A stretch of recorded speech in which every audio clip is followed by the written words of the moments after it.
इच्छुक उमेदवार पप्पू शेठ दोडाळ यांनी जो खेळ पैठणीचा सन्मान महिलेचा हा जो कार्यक्रम आयोजित केला आहे, यासाठी तुम्ही फार मोठ्या संख्येने एवढ्याशा गावातून ज्या महिला आलेल्या आहात त्यांचं माझ्या महिला भगिनींचं सहकार्यांचं मी नमस्कार पहिल्यांदा तुम्हाला. आणि तुम्ही फार पेशन्स ठेवून इथं बसलेला आहात, फार संयम ठेवून इथं बसलेला आहात, त्याबद्दल तुमचं कौतुक सुद्धा.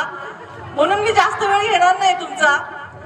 आगामी ज्या निवडणुका होणार आहेत पंचायत समिती जिल्हा परिषदच्या, त्याच्यामध्ये कोरेगाव गटातून इच्छुक उमेदवार म्हणून आपले पप्पू शेठ दोडाळ हे रामशिंदे साहेबांच्या नेतृत्वाखाली या निवडणुका आपण लढत असताना इच्छुक उमेदवार म्हणून पप्पू शेठ दोडाळ आज आपल्यामध्ये आहेत.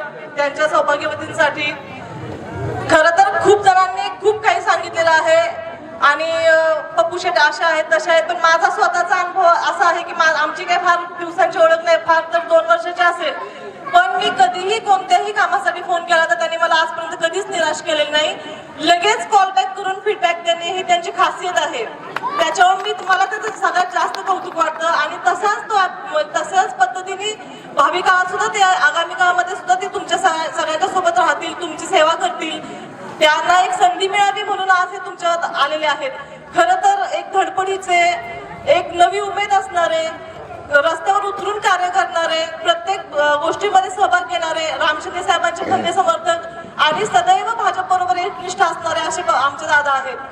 आणि खरं सांगायचं झालं तर ह्या इलेक्शनच्या रणधुमाळीमध्ये पडताना त्यांनी सुरुवात तुम्हाला सन्मान देऊन केली आहे. ह्या सगळ्याची श्री गणेशा प्रचाराची सुद्धा म्हणू शकतो आपण. या सगळ्याची श्री गणेशा तुम्हाला सन्मान देऊन केली आहे. तुमच्यातली शक्ती, नारी शक्ती काय आहे याची त्यांना खूप चांगली कल्पना आहे.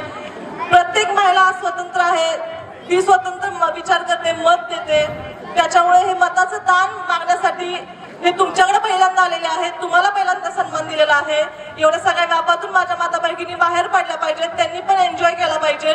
कुठल्या कारणासाठी त्यांच्या कलागुणांना वाव मिळाला पाहिजे म्हणून साठी आज हे तुमच्याकडे हा दर्जेदार असा कार्यक्रम घेऊन आलेले आहेत. आपण सगळ्या महिला तर हा चांगल्या पद्धतीने एन्जॉय करालच, पण त्याही ताकाला जाऊन भांडायला पोराने आमचे दादा नाहीये. पण ह्याचा उद्देश तुम्हाला सगळ्यांना माहिती आहे. तसंच मी तुम्हाला तुम्हाला सगळ्यांना आव्हान करते की तुम्ही त्यांना योग्य ते दान, योग्य ते वेळ द्या. एवढंच बोलते आणि माझे 2 शब्द संपवते.